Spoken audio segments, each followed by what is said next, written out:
Hi, I'm Verna DePaul, best-selling author and Happy Ever After contributor. Today I'm interviewing USA Today best-selling author Eloisa James. Readers know Eloisa James for her enchanting historical romances. Your memoir, Paris in Love, releases April 3rd, 2012 with Random House. How would you sum up this book for your loyal romance readers? I would say that it is a book about love in many different ways. It's about being in love with the city to some extent. It's because it was a book that involved running away from home. We sold our house, we sold our cars, we escaped. It's also a book about falling back in love with adventure, which is something a lot of us give up when we grow up. And finally, it's a book about, kind of falling in love with my husband and my children all over again because we weren't surrounded by obligations and stress, and we were able to spend more time together. Because of your sabbatical in Paris, you say laziness ceased to be a frightening word. Can you expand on that? I think that, I don't know if it's only a U.S. phenomenon, but it definitely came to me from my family, in that every time there was a vacation or a Saturday or really even a Sunday, my mother would say, "What's your project?" And we had to have a project. And the project was usually writing a novel or writing a play or performing and putting on a play. There had to be something we were creating at any moment. And that's not a bad way to live by any means. I'm very happy that I was given that kind of creative drive. On the other hand, it was a wonderful thing to realize that you don't have to have a project every minute of the day. You could simply have a whole day go by in which you just let the day go. You're lazy. Lazy was an anathema to my mother. And it seems like through that, quote, laziness that you call it, you really discovered so many wonderful things in Paris. So I wanted to just touch on some of the topics that you discuss in your memoir, if we could do that. Yep. The first one being Luca, architectural drawings and photography. Mm-hmm. Well, Luca was 15, and he was coming from a very sweet school that we thought was a wonderful anti-bullying supportive school, which it was, an environmental school, but it wasn't, as it turned out, enormously rigorous academically. So ninth grade was an enormous shock for him. Not only was it conducted entirely in Italian, but the subjects were not the same as the subjects that we study in the United States. Foremost among those would be architectural drawing, which was very complicated, engineering type architectural drawing. So he had to learn how to do that, and Alessandro had to kind of learn along with him how to use engineering type instruments to create these architectural drawings. And it made us all, in some sense, start looking at buildings differently. And Luca began looking through the eye of a camera.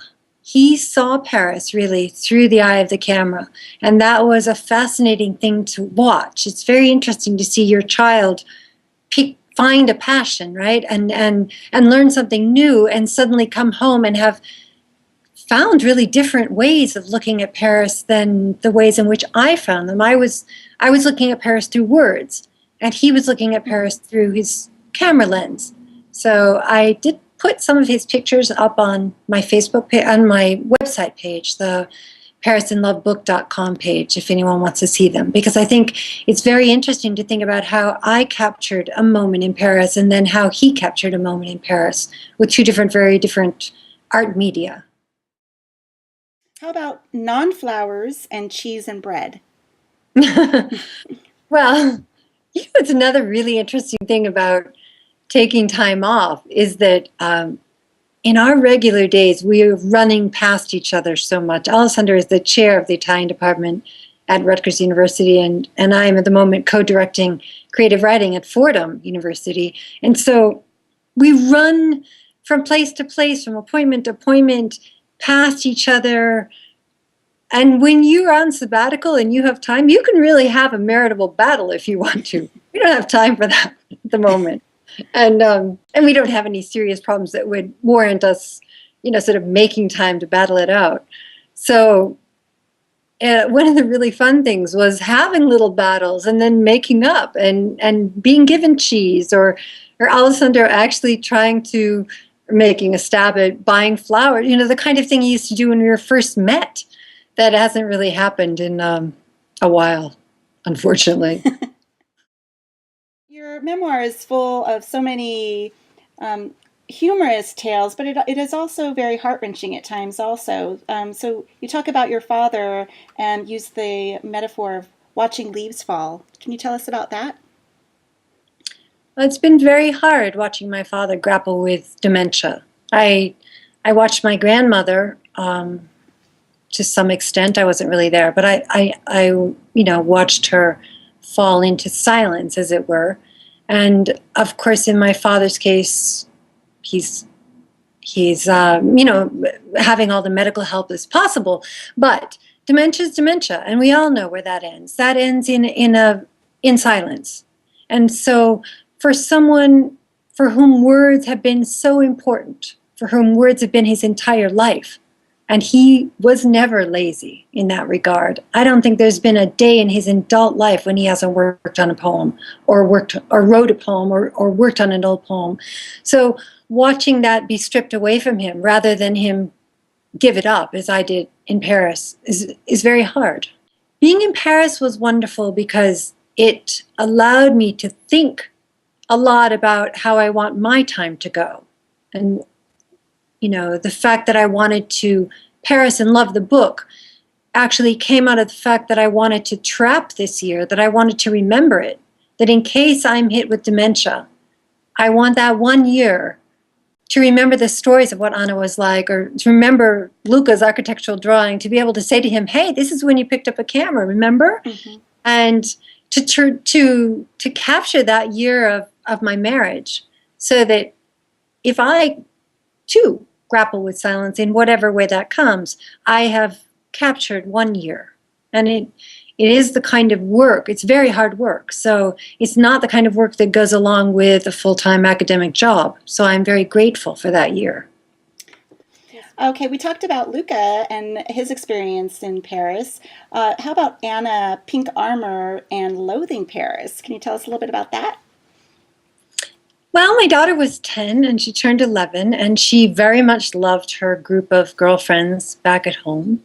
And of course, girls are very different. Luca embraced the very idea of Italian young ladies and then French young ladies very quickly. He was perfectly happy. But Anna missed her friends, and she missed those very, very intense social interactions that happen when you're 10 and 11. And she had a much harder time adjusting to being in Italian school full-time than Luca did. She's perfectly fluent, so it wasn't a question of fluency.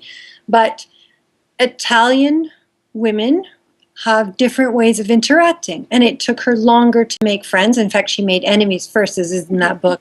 But Domitilla, the little girl with whom she finally became very, very best friends, when they slapped each other in the beginning of the year, it felt to Anna, who'd never been slapped, like the end of the world. And she decided that Paris was a brutal place, and that it was, terrible place, and there was nothing good in it but chocolate.